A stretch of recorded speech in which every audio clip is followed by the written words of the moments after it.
C'est mardi 6 août 2024 au Palais du Peuple entre les partisans et les opposants d'Augustin Kabouya, secrétaire général de l'IDPS, à quelques jours de l'élection du bureau définitif du Sénat. Vous allez les suivre dans ces journaux. Et à l'international, les dirigeants bancaires nigérians sont partagés face à une nouvelle taxe de 50% sur le super profit réalisé à travers le dégain de change de devises adopté par les parlements le 23 juillet 2024. Bonsoir mesdames et messieurs et bienvenue dans ces journaux de 19h30 sur Géopolis Télévision. Un intervenant dans ces journaux, il s'agit de Dieudonné Boinali, journaliste à Géopolis Forum, à qui j'ai dit bonsoir et bienvenue. Bonsoir Blaise Kouzola, merci pour votre invitation. Voilà, c'est avec vous que nous allons parler de l'actualité politique de l'heure, mais on va commencer par cette brève. Il y a eu, comme je l'ai dit au sommaire, un acte de vandalisme à l'Assemblée nationale. C'est mardi 6 août 2024. Des partisans et des opposants d'Augustin Kabouya, secrétaire général du parti présidentiel, l'Union pour la démocratie et les progrès sociaux, l'IDPS en sigle, se sont battus à l'intérieur du Palais du Peuple. Les responsables de la Chambre basse du Parlement ont qualifié cet incident d'outrage contre l'institution. La police a dû utiliser des gaz lacrymogènes pour rétablir l'ordre. Et puis, élection du bureau définitif du Sénat, l'Union sacrée de la nation y va en ordre dispersé. C'est du moins ce qui constate la rédaction de Géopolis Télévision. Alors qu'à l'Assemblée nationale, un consensus a été dégagé autour d'un seul ticket. Cela n'est pas le cas à la Chambre haute du Parlement où l'on enregistre déjà une panoplie de candidatures pour le compte de la majorité au pouvoir. Qu'est-ce qui se passera finalement? C'est samedi, jour consacré au scrutin au Sénat. Tentative de réponse dans cette analyse de Théodore Ngando. Aux yeux de plusieurs observateurs, c'est un spectacle désolant que livrent les sociétaires de l'Union sacrée de la nation qui, jusqu'à la veille de l'ouverture de l'opération de réception et de traitement de candidature, n'ont pas réussi à dégager un compromis sur le ticket à présenter à l'élection du bureau définitif. Chaque parti ou regroupement semble tirer le drap de son côté, alors que la cohésion au sein de la famille politique est de plus en plus mise à mal. Du coup, c'est la déception et la désolation dans l'opinion qui jugent cette attitude de dangereuse, susceptible de porter atteinte à la bonne marche des institutions de la République qui semble être prise en otage par les acteurs politiques. Pour la seule journée de lundi, la commission mise en place par le bureau provisoire pour réceptionner et traiter les candidatures a enregistré 14 dossiers, presque tous de la majorité au pouvoir, à l'exception d'un seul candidat de l'opposition. Plus grave est comme si les 6 postes leur attribués ne leur suffisaient pas, quelques sénateurs de l'Union sacrée de la nation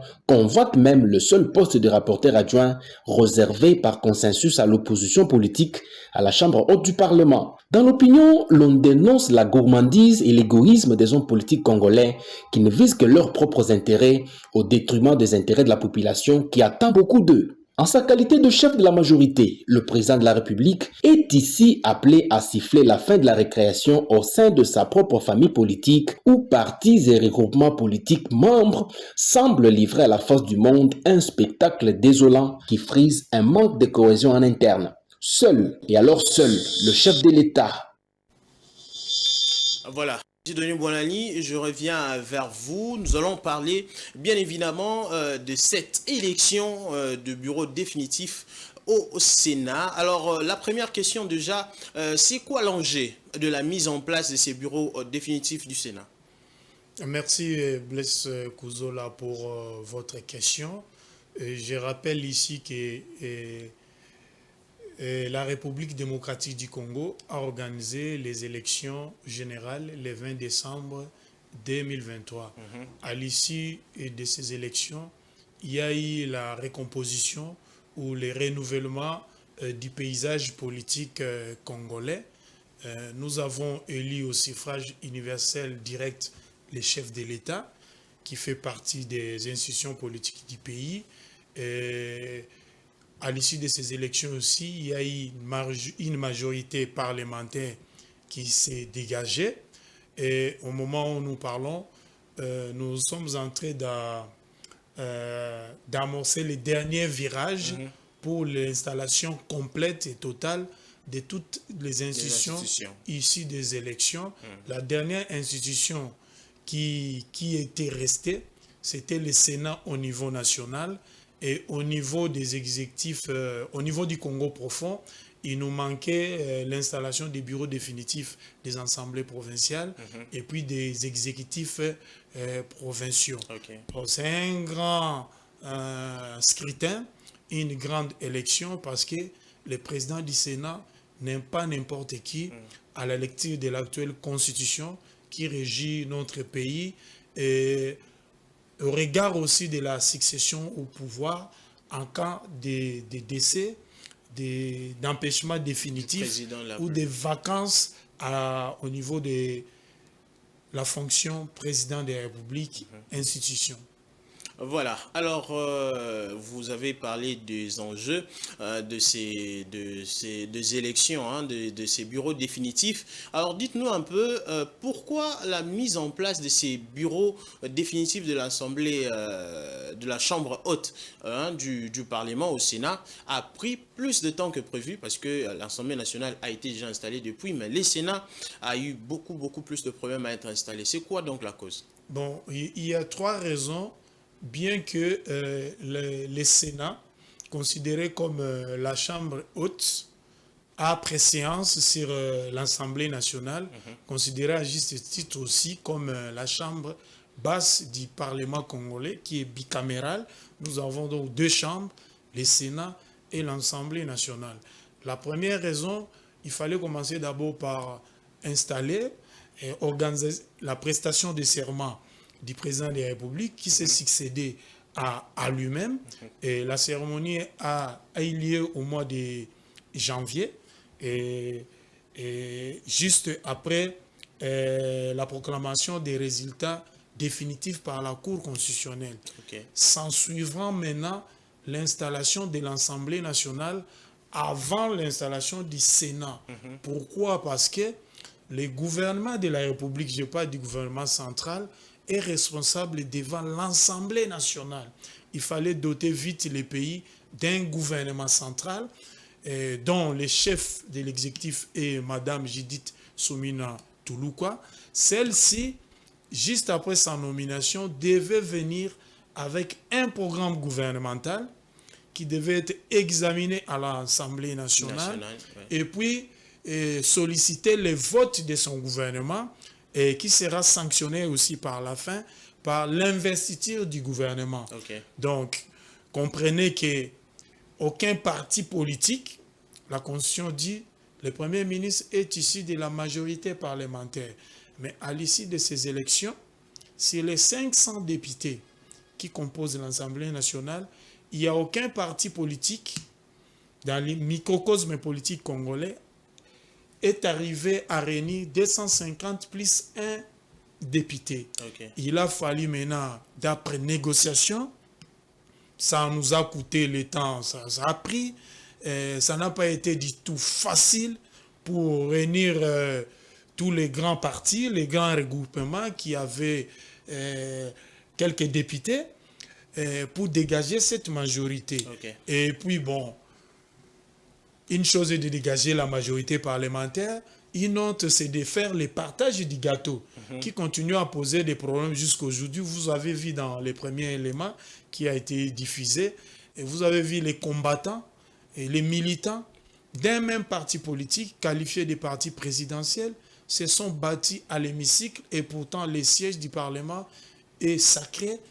Il est même déclaré par la Constitution inviolable. Donc, on ne peut y accéder que celui qui est... Voilà, celui qui a été convié.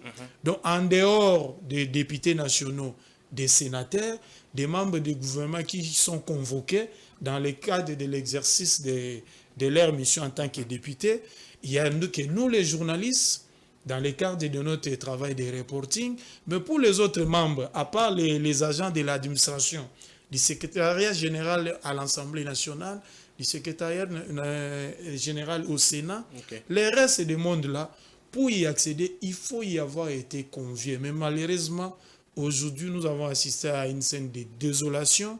Le siège du Et c'est Parlement condamné. a été violé, c'est à condamner. On a donné une mauvaise image de la République, que la République va mal. Il y a des choses qui ne marchent pas bien comme on les voulait. Ok. Je pense, comme l'a dit l'un des reporters de Géopolis, il faut que les chefs de l'État signent la fin de la récréation et c'est le moment rappeler certains à l'ordre Ok. et surtout à une démarche républicaine. Il faut savoir aussi laver les linge sales au sein de votre famille politique. Parce Voilà. qu'un parti comme l'Union pour la démocratie et le progrès social, c'est un fait privé. C'est une organisation privée. Nous ne sommes pas sous à l'époque du impair parti-État où l'État était assimilé à un parti politique. Je pense que si vous avez des problèmes à régler, vous devez rentrer à l'Imité, 11e rue, où se trouve les sièges du parti, et régler vos problèmes au lieu de venir les régler dans une institution sacrée, l'hémicycle, le palais du peuple. Alors, désolé Bonali, ça sera la dernière question. Est-ce que, voilà, on va un peu parler de ces élections au niveau du bureau définitif du Sénat. Qui est donc le favori ou qui sont les favoris? On a vu à la présidence 3 candidatures jusque-là qui ont été présentées, mais aussi dans d'autres postes, il y aura un vrai challenge. Et aussi une autre question, est-ce que la géopolitique a été respectée pour installer un peu cet équilibre entre les différents groupes politiques et même linguistiques régionaux? Des belles questions. Je rappelle que pour le bureau du Sénat, nous sommes en train d'assister au dernier virage, c'est-à-dire on est en train d'installer la dernière institution sur le plan national. Et j'ai rappelé ici que le président du Sénat n'est pas n'importe qui, parce que c'est lui qui va assurer l'intérim du président de la République en cas de vacances. Et nous avons 5 postes au sein de ces bureaux. Vous avez les présidents, les premiers vice-présidents, les deuxièmes vice-présidents, les rapporteurs adjoints, les questeurs et les questeurs adjoints. Et comme dans toute élection, il y a des favoris, il y a des outsiders, il y a aussi ceux qui déposent des candidats, des candidatures, voulais-je dire, pour le plaisir de les déposer dans le cas du marketing politique. Ça fait partie des us et coutumes de toute démocratie et de tout système politique.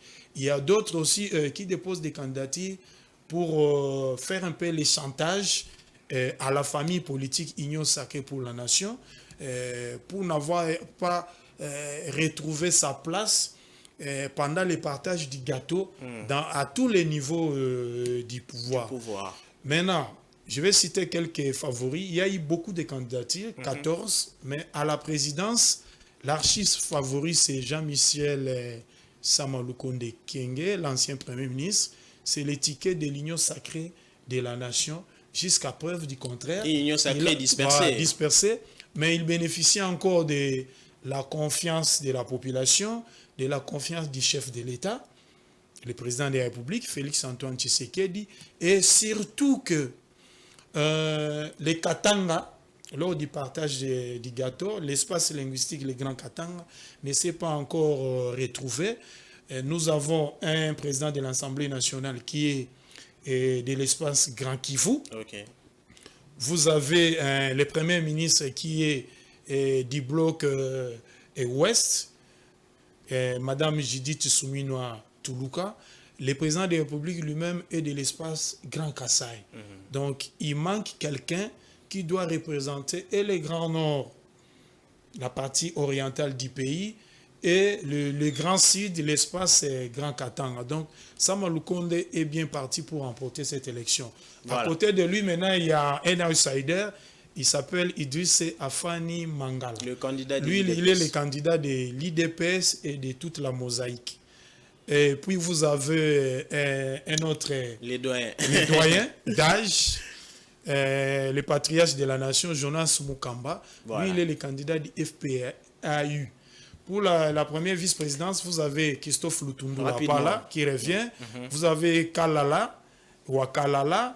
Deuxième vice-présidence, vous avez des candidatures comme Estache Mouanji qui n'est pas présenté. Vous avez Isenge Bokeka, candidat indépendant. Et puis Bahati Lukwebo pour le compte de AFDC et alliés. Estache Mouanji pour l'INC. Rapporteur, vous avez Jaba Manissa Saïdi pour le compte du MLC. Justin Kalumba Mwanangongo pour AACPG. Rapporteur adjoint, nous avons Salomon Kalonda, poste réservé à l'opposition. Kester, plus rapidement. Ekumbo Lungulu, indépendant. Carola Guitoamela, AACP. Et puis Florence Mouleka, IDPS et Mosaïque. Kester adjoint, on en habite à A24.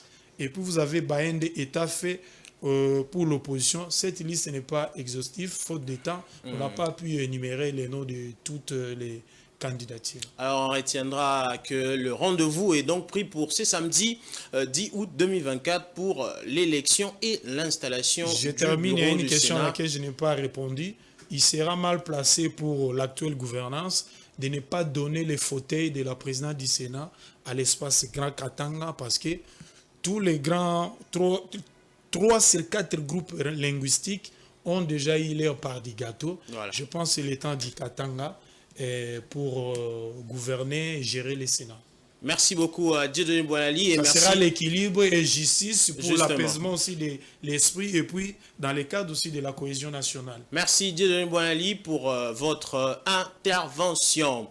Autre chose, à présent, les causes de la résurgence de la rébellion du M23 sont principalement extérieures à la RDC. C'est ce que révèle un rapport du groupe d'études sur le Congo. Ce rapport vient tordre le cou au narratif du Rwanda qui a toujours soutenu que la résurgence du M23 serait due à la discrimination dont serait l'objet une partie de la population congolaise. Patrick Ilunga nous en dit plus.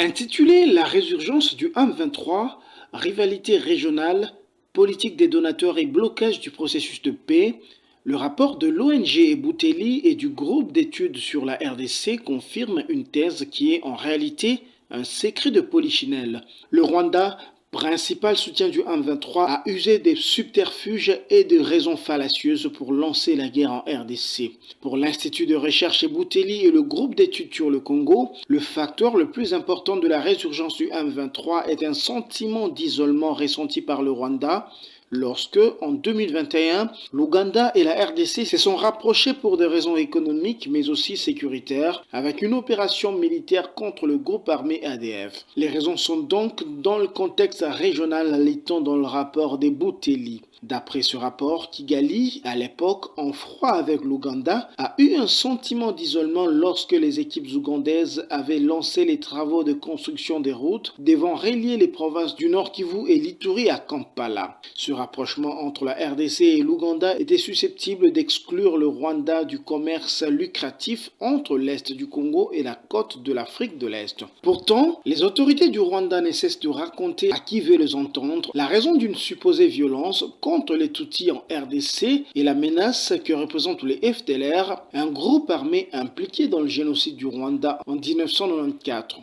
Le rapport Bouteli balaye les affirmations de Kigali, affirmant qu'il n'y a pas de preuve d'une recrudescence de violence anti-Tutsi avant la résurgence du M23. Drame humanitaire dans la partie est de la République démocratique du Congo, selon la directrice générale de l'Organisation internationale des migrations à MIPOP, qui a été reçue le lundi 4 août par la première ministre Judith Suminwa à la primature. La situation des déplacés à l'est en ces moments est très grave et nécessite des solutions urgentes. Les discussions entre les deux personnalités ont porté sur la crise humanitaire et des impacts des conflits sur les communautés très vulnérables dans l'est du pays. Suivez. Nous avons discuté comment nous pouvons augmenter les réponses humanitaires aux conflits et pour soutenir les personnes assez vulnérables. Nous avons aussi discuté les opportunités pour engager la communauté globale, pour identifier les opportunités pour soutenir la jeunesse, par exemple, ou pour investir dans les communautés de femmes. Donc c'était une conversation, un dialogue très complexe avec beaucoup de dimensions. En ce moment, l'OIM nous provisoire le soutien pour les communautés assez vulnérables. Par exemple, le soutien psychosocial pour les personnes qui sont impactées par la trauma. Nous sommes aussi à l'Est pour provisoire le shelter pour les personnes qui sont déplacées et aussi les réponses très basiques, très fondamentales. Mais c'est très important d'identifier les solutions pour l'avenir, même les solutions à déplacement et les investissements dans les communautés. Donc c'était ça que nous avons discuté ensemble et pour identifier les autres partenariats pour engager avec nous. Et puis, la situation humanitaire à l'est de la République démocratique du Congo, avec près de 7 millions de déplacés, était au centre d'entretien entre la ministre des Affaires étrangères, Thérèse Kaikwamba, et la directrice générale de l'Organisation internationale des migrations OIM, Amy Pope, qui séjourne à Kinshasa. L'objectif était d'identifier les solutions à cette situation humanitaire inquiétante à l'est de la RDC. Je vous propose de suivre encore Amy Pope. C'est pour étudier les questions des déplacements forcés et de besoins humanitaires irrélatifs, particulièrement dans les zones des conflits dans l'Est, que la directrice générale de l'Organisation internationale de migration, Amy Pope, en séjour à Kinshasa, a été reçue par la ministre des Affaires étrangères, Thérèse Kaikwamba, afin d'identifier avec le gouvernement congolais les solutions à cette situation extrêmement inquiétante de plus de 7 millions de déplacés. La situation ici est vraiment très grave. Il y a en plus de 7 millions de personnes qui sont déplacées en ce moment. Et beaucoup de femmes, beaucoup des enfants, et ils sont en une situation très vulnérable. Donc je suis ici pour engager avec le gouvernement pour identifier les solutions à cette situation ensemble et pour identifier les ressources pour investir dans ces communautés. Donc, à mon avis, c'est une opportunité très importante pour engager et même pour identifier les impacts du changement climatique, même avec les conflits. La directrice générale de l'OIM a ainsi rassuré Thérèse Kaikwamba sur la détermination de son institution à accompagner la RDC dans la recherche humanitaire. Voilà, vous avez donc reconnu la voix de Patience Lokeke aux commentaires. Très bientôt, la police nationale congolaise sera dotée non seulement d'une école de la police académie, mais aussi d'un commissariat pour la police de proximité. C'est ce qui ressort des échanges ce lundi 5 août 2024 entre le vice-premier ministre, ministre de l'Intérieur, Sécurité, Décentralisation et Affaires coutumières avec l'agence japonaise JICA. Cette coopération qui existe entre le Japon et la République démocratique du Congo depuis 2004 s'inscrit dans le cadre de l'appui logistique et du renforcement de la police nationale congolaise. Je vous propose de suivre Hideki Makihara, député et secrétaire général du groupe parlementaire d'amitié Japon-Union africaine. En fait, on avait l'audience avec son Excellence Monsieur Chabani. Nous sommes les membres parlementaires d'amitié Japon-Union africaine et qui a objectif de développer les relations le Japon entre les pays africains. Et notamment, votre pays est considéré comme un partenaire important pour nous.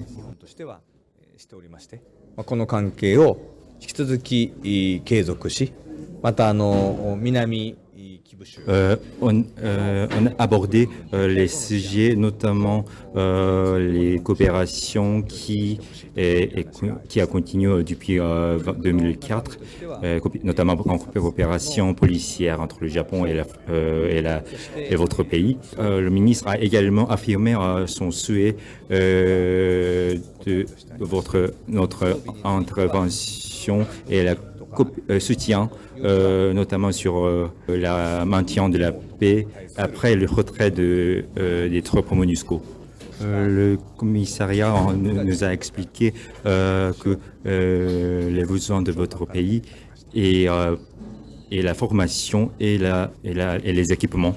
Et ils ont expliqué également que les équipements ne sont pas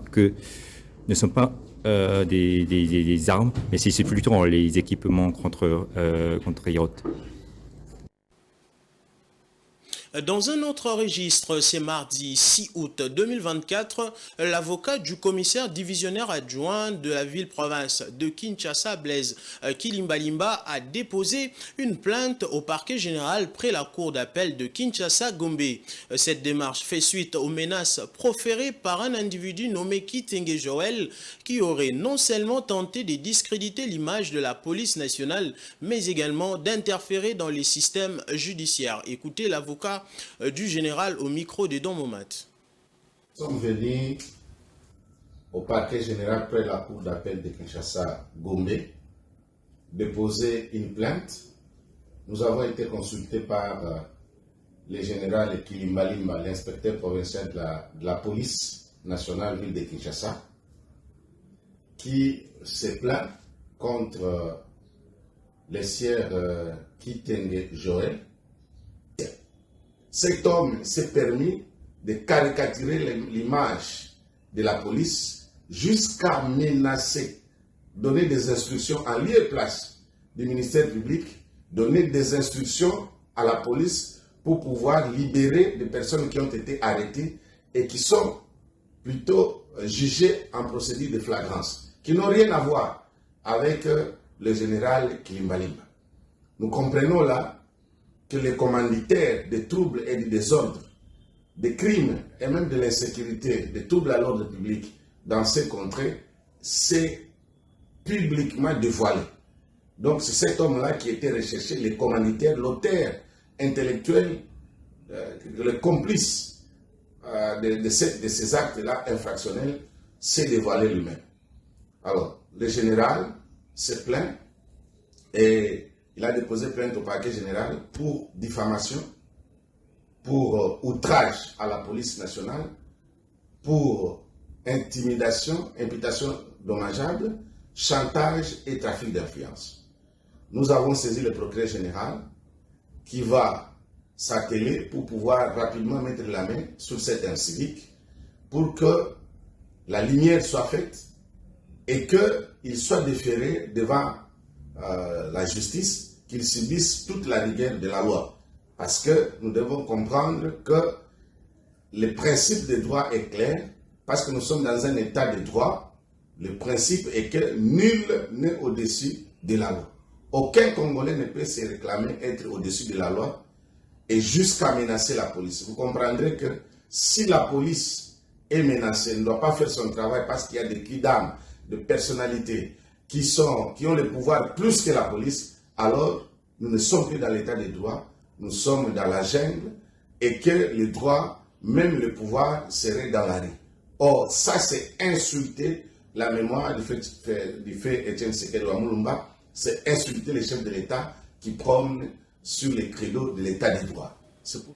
Joint venture entre le groupe CEMOC et la parapublique GECAMIN, Teke Funguru Mining a annoncé ce mardi 6 août ses résultats du premier semestre de l'année 2024 de sa production cupro-cobaltifère dans un communiqué dont une copie est parvenue à Géopolis Télévision. Cette importante entreprise minière située dans les territoires de Lubudi dans la province du Lualaba a déclaré avoir produit plus de tonnes de cadottes de cuivre et de cobalt méthane sous forme d'hydroxyde de cobalt qu'auparavant. De plus amples détails avec Dieudonné Bonali. Dans un communiqué publié ce mardi 6 août 2024, dont une copie est parvenue à Géopolis Télévision, la co-entreprise entre les groupes CEMOC et la parapublique générale des carrières et des mines, GECAMIN SA, annonce avoir produit environ 102 405 tonnes de cathodes de cuivre et 7 061 tonnes de cobalt, métal sous forme d'hydroxyde de cobalt. Au premier trimestre 2024, la société dit avoir versé un montant net d'environ 171,69 millions de dollars américains au titre d'impôts et autres paiements connexes à la République démocratique du Congo. Depuis le démarrage du projet en 2006, ces paiements ont atteint, selon TFM, un montant total d'environ 6,063 milliards de dollars américains répartis entre impôts sur les revenus, redevances minières et autres obligations sociales. Au regard de ces résultats, TFM rapporte que les opérations actuelles ont donné de l'emploi à environ 3 705 employés permanents et 13 701 contractants. L'augmentation importante à court terme du nombre de contractants est principalement due au fait qu'un grand nombre de contractants travaillent sur les projets de développement de TFM. Hormis la production minière, la société a annoncé des dépenses et des investissements importants à impact communautaire. Depuis 2006, TFM a financé pour un total de 297,23 millions de dollars des projets d'atténuation d'impact et de développement communautaire, dont 13,20 millions au premier trimestre. En outre, TFM alloue 0,3% du produit net de la vente des métaux au fonds appelé TFM Social Community Fund. Il s'est de noter que TFM est devenue la première mine en Afrique à obtenir la prestigieuse certification des Coppermark après un processus d'audit rigoureux. Seules 56 mines dans le monde ont atteint ce niveau d'excellence en ESG. Le 31 juillet dernier, l'équipe de TFM a célébré avec faste cette reconnaissance internationale. Une autre brève dans ce journal, la ministre provinciale de Finances et Économie Yvette Temboku Lemfouka a pris officiellement ses fonctions ce mardi 6 août 2024 à l'hôtel des villes de Kinshasa sous la supervision du secrétaire exécutif du gouvernement provincial. Elle remplace à ses postes Félicien Koulouta Ntula pour le numéro 1 de Finances et Économie de Kinshasa. L'heure ne plus au long discours, mais à se mettre rapidement au travail pour gagner le pari de la modernisation de Kinshasa, conformément au programme d'action du gouvernement provincial dénommé Kin Ezobonga. Et allons au Kananga où le tas de la voirie urbaine préoccupe les habitants de cette mégapole. Les routes impraticables affectent négativement les activités économiques de cette ville. Les quelques projets initiés notamment par le président de la République avancent à pas de tortue, ce qui désole donc la population. Francine Moukeba et Giscard Tamba pour le reportage. Dans un état d'abandon qui ne dit pas son nom, les routes de Kananga offrent un obstacle désolant. Même si certaines sont déjà en cours de réhabilitation, l'essentiel de la voirie urbaine de Kananga donne du fil à retordre aux motards, véhicules, bus qui empruntent ces voies. Pour moi, je peux vous dire, quand on était petit, on avait des bonnes routes. Maintenant, pour le moment, nous voyons qu'il n'y a pas une bonne route. Toutes les routes de la ville de Kananga ne sont pas dans bon état. Exemple, là où nous sommes ici, on avait des goudrons. Maintenant, quand vous voyez ici, il n'y a que des pieds qui sont restés tout simplement. Bon, tout ça, pesant na mingi na zelati. Ah, c'est quoi, biso net ba taximen. Tout ça passe c'est quoi dans zela fort. Donc, zela kala mamu jango na telemi. Chikapaka na yango telemi. Donc, awa ti kokomati na mweka. Ezaka nenge wana. Ezaka ba zela moko ya mabe. Donc, souffrance moko ya makasi. Pour nous vivre bonnet, moto est boy. Pour nous comment calamambouche, il faut ça la 3 jours de jour. Mais surtout tout ça na mbula, donc moi exaté. Wana ndes ko beba kama kasi. Zela nyonso ya Kananga eza ya kobeba. Eza na nzelo eza bien te. Place nyonso eza ba mabulu. Na route principale nyonso ya kobeba. C'est que quartier nyonso ya Kananga eza tana nzela moko te. À part na quartier hôpital, place au ba chinois ba salaka ko tiela biso béton. À part wana isili. La population se tourne au gouvernement central à qui elle demande une intervention afin de revoir la situation des infrastructures dans les Kasaï centrales. Gouvernement son biso na nzela. Asa le biso ne nga sali tikapa. Tala siko mbujumai. Eza donc kolonga kaka na mbujumai. Eza passe. Mais kolonga moi ne jitu mbujumai. Eza passe ite. Tala nenga babongisi wana. biso tozokema makasi président gouvernement national central basala le biso nzela d'abord nzela oyo ezosala biso ke tovivre neti ka nzela kala mamushi wana kalanga ilebo kananga chikapa donc kananga mujumai ezaka nengo wana il faut basala biso banzela wana po tout le monde moyen ko vivre maloba na ngai asuki pa gouvernement abongisela biso nzela ya province na biso po to bando tambola bien. Bien. L'impraticabilité des routes a entraîné la baisse du trafic sur différents axes avec une conséquence économique évidente. Bon nombre de produits de première nécessité ont vu leur prix galoper.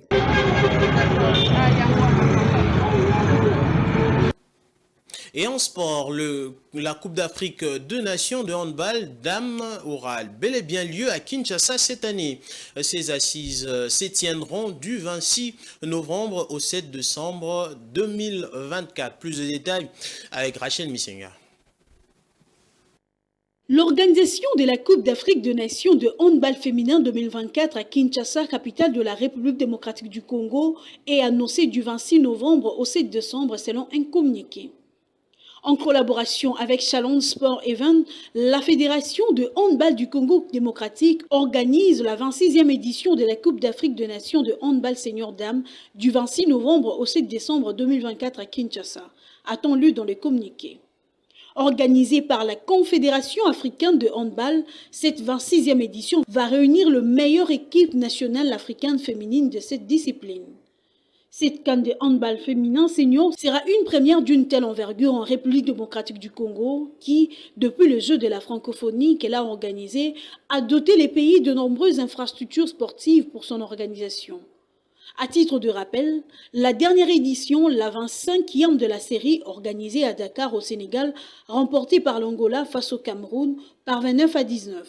Cette édition, a-t-on appris de certaines sources, avait été une déception pour le Sénégal, pays hôte qui, après avoir frôlé un exploit contre l'Angola, 21 à 24, s'était incliné après prolongation contre le Congo-Brazzaville, 19 à 20. Faisons à présent place à la page internationale.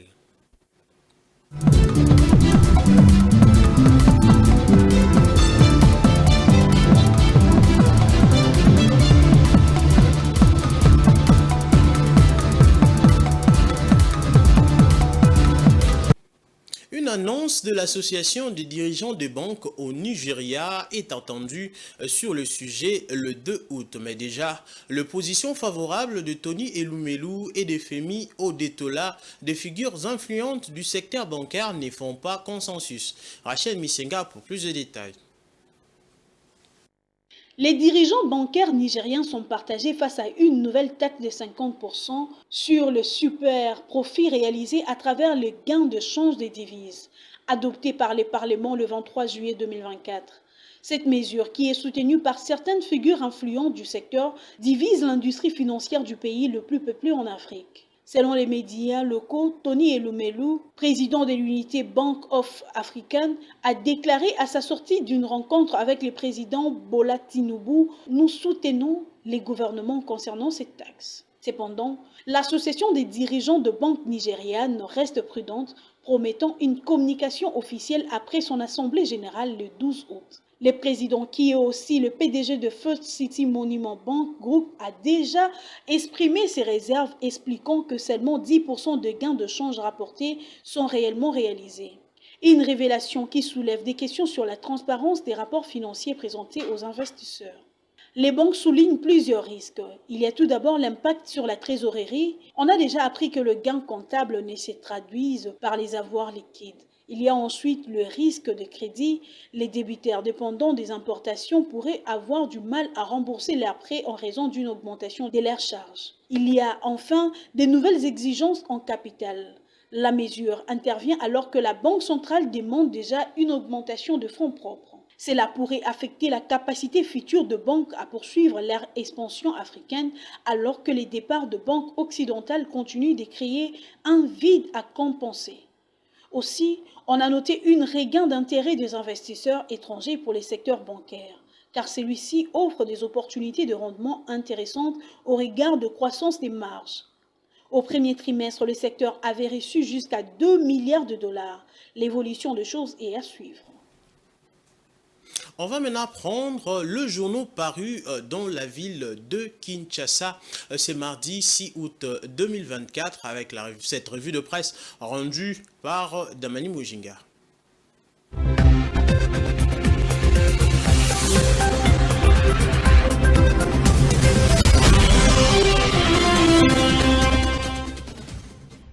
Bienvenue dans cette revue de presse.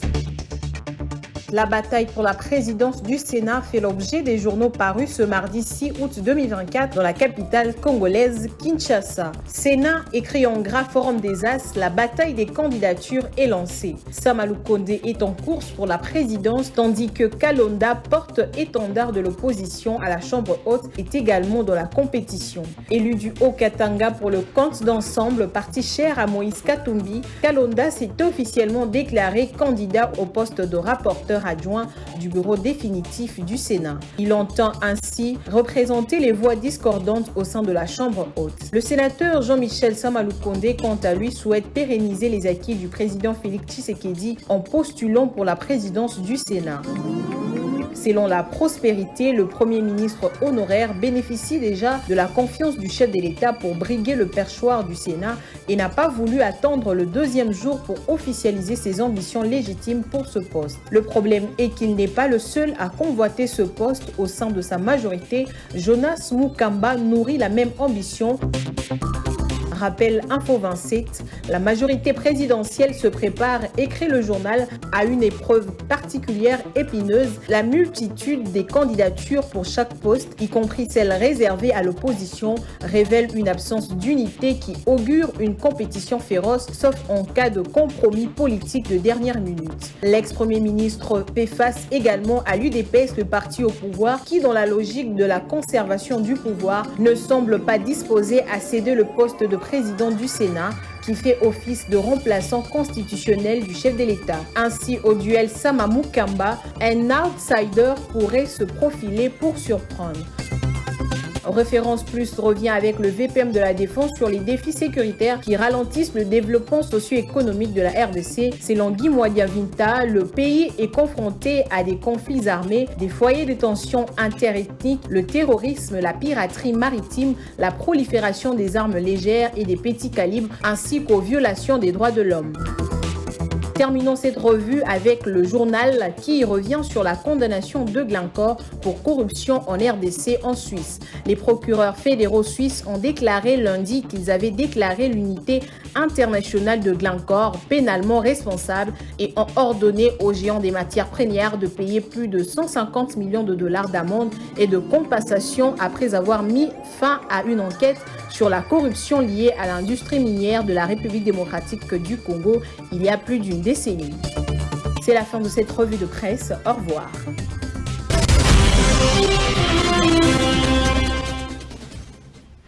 Ce journal est fini, place au rappel de titres.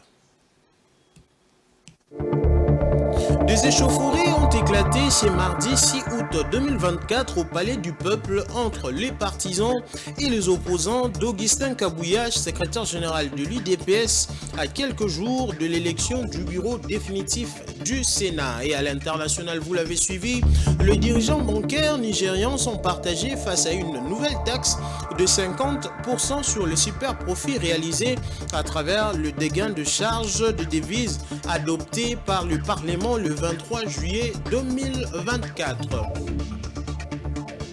Fin de ce journal, mesdames, messieurs, merci de nous avoir suivis. Au revoir.